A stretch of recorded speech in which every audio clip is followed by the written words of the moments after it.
محمود احمد صاحب دبئی سے پوچھتے ہیں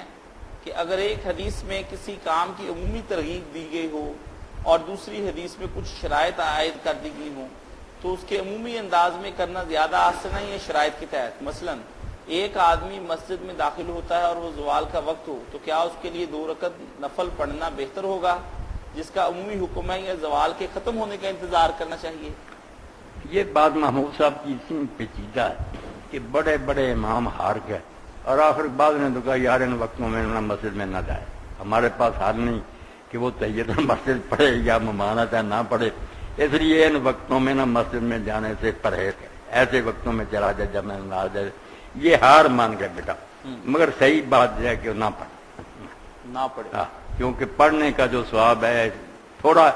اور اگر وہ غلط کام ہو گیا اور نہیں کا مرتکب ہو گیا، روکی ہوئی کام کر بیٹھا تو سزا کا ڈر ہے، تھوڑے نفع کو چھوڑے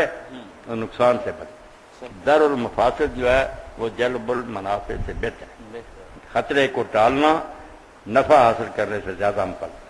اگر مصیبت نظر آئے اس سے بچو کہ کہیں عذاب ہی نہ ہو جائے کہ یہ وقت تو منع تھے، کیوں تم نے اس وقت نماز پڑھی۔